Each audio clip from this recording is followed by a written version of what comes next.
Primeiramente, salve, salve galera do meu canal! Está começando mais uma teleaula e dando continuidade a corpos redondos, vamos estudar o cone. Então vamos ver a parte 1 dessa teleaula. Vamos entender as principais características dos seus elementos, lógico, ficando por dentro do assunto. Questões relacionadas ao tema está no Aprofundando o Conhecimento. E aquelas dicas que eu falo, pega o post-it, porque está chegando o momento OBS. Então se prepara, se organiza, porque tudo isso e muito mais agora no Sou Mais Matemática. E a famosinha está chegando, é hora da vinheta. Roda aí.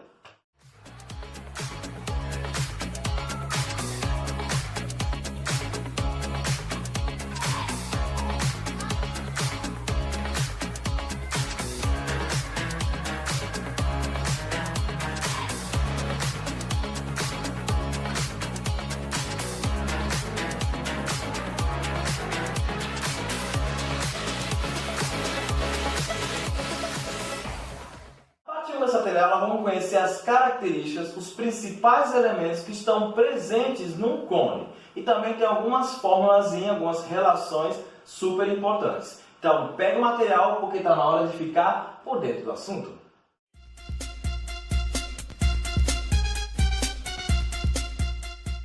Vamos conhecer então as características de um cone. Olha só, é formado por uma base circular e um vértice fora dela. Ele tem a mesma ideia de uma pirâmide, também só tem uma base e um vértice fora dele. A diferença é que na pirâmide tem variações na base, pode ser base quadrada, triangular, pentagonal, hexagonal. No cone não, sempre a base será um círculo, ok? Então essa é a característica. Ele possui um vértice fora dessa base e a base será sempre circular. Essa parte lateral aqui é chamado, o cone recebe o nome de corpos redondos justamente por ser de fácil rolagem, ok? Aí quais são os elementos presentes num cone? Então temos do vértice até a base sempre perpendicular, só lembrar que é a altura, então é sempre perpendicular à base, ok? De um vértice até qualquer ponto que eu ligar à circunferência da base, nós temos a geratriz. O conjunto de linhas e segmentos de retas que vai do vértice até um ponto qualquer da circunferência é chamado de geratriz, ok? Lá no cone, no cilindro, desculpa, ele tinha também essas geratrizes, né? São linhas que vai de um ponto da base superior até outro da base inferior. E as geratrizes eram paralelas. Nesse caso aqui do cone, não tem como ser geratriz paralela. Então ela vai de um vértice até um ponto na circunferência, temos a geratriz, que é essa linha aqui. Do centro da base até um ponto na circunferência dessa mesma base, temos aí o raio. Então é o raio desse círculo, que também podemos traçar o diâmetro, né? Que seria 2 vezes o raio. Então são os principais elementos: altura, geratriz. Aí essa parte aqui, arredondada, é a superfície lateral. Temos a base do cone, que só será uma única base, diferente do cilindro que tinha duas iguais. E aí temos aqui essa formulazinha, ela vai auxiliar muito na hora de encontrar um desses três elementos. Ou na questão vai necessitar da geratriz, ou vai necessitar da altura do cone, ou do raio também. Então é uma fórmula de Pitágoras. Quando você forma a altura, a geratriz e o raio, determina esse triângulo retângulo. Como a altura cai perpendicular, a base aqui, então ela é perpendicular ao raio. Então essa geratriz aqui é a hipotenusa desse triângulo dentro da figura. Então, aplicando Pitágoras, eu tenho o quadrado da geratriz vai ser igual à soma dos catetos. Quem são os catetos? A altura ao quadrado mais o raio ao quadrado. Então essa fórmula aqui, ela vem dessa associação de Pitágoras dentro do cone. Pode cair em questões aí necessidade de um desses elementos para achar outros que vão ver nas questões. Outro elemento importante que temos no cone, assim como a gente viu lá no cilindro, é o eixo. No cilindro vai do centro da base até a outra base, ok? E ela sempre era paralela à geratriz, lá no caso do cilindro. Também, se o cilindro fosse reto, o eixo, no caso, né, seria perpendicular à base, e aí também coincidiria com a altura. Aqui, vai ligar de um vértice até o centro da base. Então, o eixo, aqui ela liga do vértice ao centro, do vértice ao centro. Agora, se o cone for reto, então o eixo vai ser perpendicular à base. Então, se o eixo aqui, traçado, ele for perpendicular à base, então esse cone é chamado de cone reto. Quando ele não forma um ângulo reto, esse cone é um cone oblíquo. Então tem sempre esse detalhe de cone reto, de cilindro reto, a gente já viu tudo isso, prisma reto. Aqui é em relação ao eixo. Se o eixo for perpendicular à base, então o cone será reto. Lá no cilindro, tinha coincidência de quando o cilindro era reto, do eixo coincidir com a altura, né? Então aqui também, ó, o eixo pode coincidir sim com a própria altura, se ele for reto, porque a altura é sempre perpendicular, né? Então tá aí, tá bom? Aí temos as secções que a gente viu também, as mesmas secções que a gente viu no cilindro, a gente vai ver no cone aqui. Tanto a transversal, que é aquela que a gente faz paralela às bases, como a meridiana, que passa pelo eixo. Então temos no cone também. No caso lá do cilindro, quando eu tinha a transversal, ela formava um círculo, né, o corte, quando eu fazia paralela às bases, formava esse círculo que ele tinha o mesmo tamanho das bases. No caso da transversal, no cone, também é um corte, é um plano cortando paralelo à base, né, na única base que tem, vai determinar também um círculo. Agora, claro que esse círculo aqui, ele não é do mesmo tamanho do círculo da base, porque o cone vai afunilando. Então, esse círculo aqui é menor do que a base. Lá no cilindro, eles tinham o mesmo tamanho, tá certo? Já a secção meridiana é quando você faz um corte passando pelo eixo. Então, assim, na vertical, cortou pelo eixo, aí lá no cilindro determinava um retângulo. No caso do cone, vai formar um triângulo. Se ele entrar na categoria de cone reto, né? Então, ele vai formar um triângulo, aqui, ó, triângulo isósceles, tá certo? Se ele for cone reto, forma um triângulo isósceles. Então, esse triângulozinho aqui dentro, vermelho. Lembrando que ele vai passar pelo eixo, que é essa linha aqui, que vai do vértice até o centro da base. Então, só em comparação. No cilindro, a secção transversal determina um círculo, a mesma coisa acontece no cone. Só que no cilindro, esse círculo tem o mesmo tamanho da base, no cilindro. Já no cone, o círculo ele é menor que o círculo da base. Já no caso da meridiana, que é um corte passando pelo eixo, lá no cilindro determinava um retângulo. E aqui ele vai determinar um triângulo isósceles, tá certo? Então são esses pontos chaves aí. E fechando essa parte do assunto, temos a relação métrica. Essa daqui já é uma, né? Que envolve Pitágoras, e temos essa outra. Aqui eu tenho a representação de um cone montado. Se eu for fazer a planificação, é como você pegar aquele chapéuzinho de aniversário e desmontar. Quando você desmontar essa parte lateral, vai formar essa figura aqui, certo? Eu tenho aqui, ó, a geratriz, né? Então vai ser as geratrizes aqui. Eu vou ter a abertura, que vai ser esse ângulo alfa, e tem essa parte arredondada. Não vai ser um triângulo, não. É um setor circular que vai formar a planificação da face lateral. Já a base é um círculo. Então, quando eu vou planificar a lateral, forma um setor. E quando eu vou pegar essa base, continua sendo a mesma, será um círculo também. O que muda é a lateral, que é arredondada, que vira um setor circular, e a base não se altera, mantém sendo um círculo. Aqui eu destaquei a geratriz e destaquei o raio da base. Na planificação, o raio continua, e aí como vai formar um setor circular, olha só os elementos. O setor circular é uma parte como uma fatia, né? De uma pizza, de um círculo. Eu tenho o círculo todo e eu pego do centro aqui, ó, tem os raios, eu tenho um pedacinho aqui, que é essa parte pintada, pronto, é chamado de setor circular. Então ele vai ter uma abertura, vai ter um ângulo e aqui vai ter os raios. Quando eu faço a planificação do cone, da face lateral do cone, que forma essa figura, o raio lá na figura original, né, seria o R, e aqui vai ser quem? O G, que é a geratriz. Então a geratriz acaba sendo o raio nessa planificação. Então, se numa questão ele falar o raio da planificação do setor, é a mesma coisa que ele falar da geratriz, tá certo? Fique esperto com esse detalhezinho.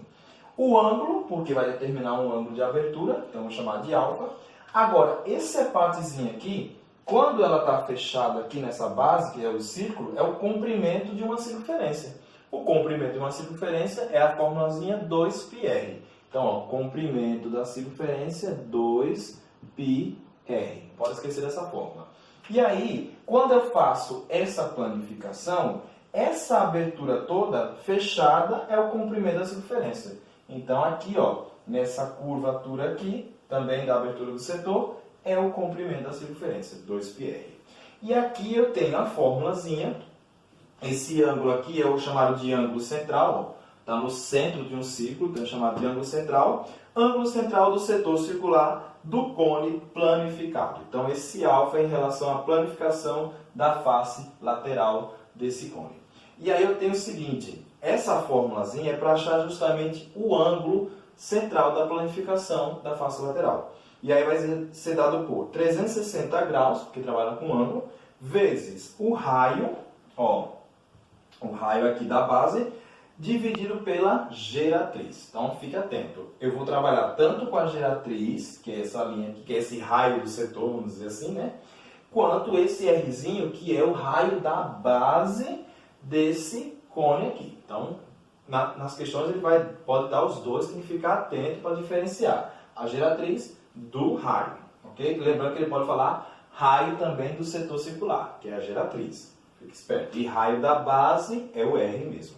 Então, essa fórmula vocês acham o ângulo central. E aí a gente vai ver agora questões relacionadas com esse tema da aula aqui. Roda aí.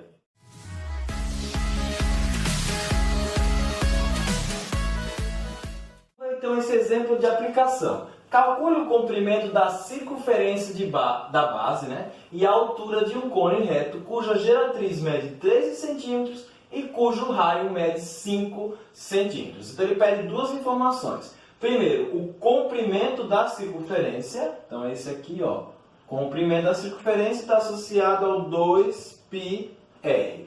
Como ele não deu o valor do π, a gente vai fazer com as duas possibilidades. Olha só. Comprimento da circunferência, como mostrei na aula, 2πr, todo mundo já conhece, que é esse daqui, ó, o comprimento, vai ser dado por 2 vezes π, o raio, que é equivalente a 5. 2 vezes 5, 10. Então, 10π centímetros é a unidade. Lembrando que o comprimento ele é linear. Ou, aí agora vamos trocar por 3,14. Então, 10 vezes 3,14. Então, o comprimento é aproximadamente, né, 31,4 centímetros. Então, tá aí. Essa é a primeira formulazinha, né, para achar o comprimento procurado. Então, ó, ou sem trocar o π, ou você pode trocar o π. Depois, ele está querendo na questão que a gente determine essa altura do cone. E aí, como eu tenho a geratriz e o raio, e aqui lembrando que a altura é perpendicular a essa base, eu posso aplicar a relação pitagórica, né? Então, vai ficar o quadrado da geratriz, g ao quadrado, é igual a h ao quadrado, que é um cateto, mais r ao quadrado, que é o outro cateto. Então, g vale 13, 13 ao quadrado, h é o valor que a gente vai descobrir, e o r ele deu na questão, que vale 5. Cuidado que tem questões que ele dá diâmetro, então a gente sempre pega a metade, que o raio é a metade do diâmetro, né? 13 ao quadrado, 169, igual a h ao quadrado, mais 5 ao quadrado, 25. Como eu quero o h, o 25 está positivo, ele vai mudar de membro, né? Subtraindo, então vai ficar h ao quadrado é igual a 169 menos 25. Então, h ao quadrado é igual a 144. O inverso da potência é a radiciação, então vai ficar a raiz quadrada de 144. h é igual a 12, e nesse caso é linear também, 12 centímetros. Então, está aí a altura do cone. Então, nessa questão, ele pediu tanto o comprimento dessa circunferência da base, quanto a altura do cone. Beleza? Então, fique esperto sobre essas questões. E agora, no nosso Aprofundando o Conhecimento, vamos ver uma questão falando do ângulo do setor circular da planificação. Roda aí.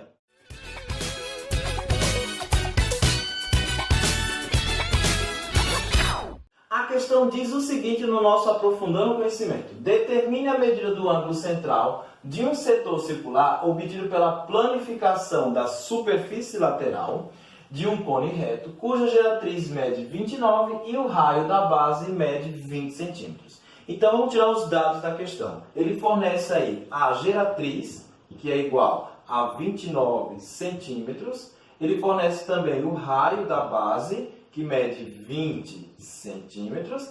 E ele quer saber, determinar a medida do ângulo central. Ele quer o alfa.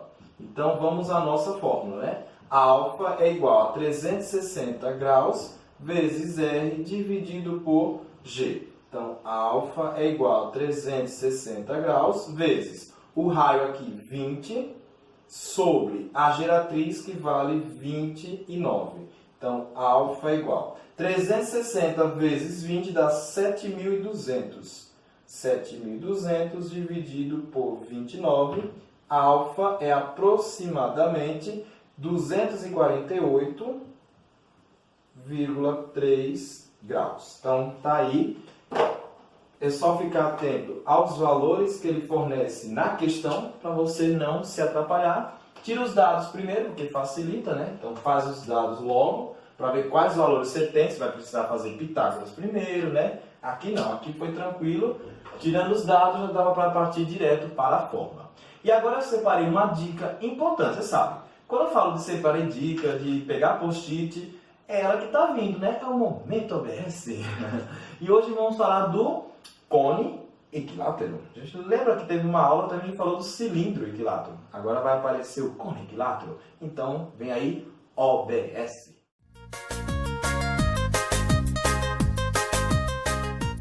Vamos conhecer as características de um cone equilátero. Veja só.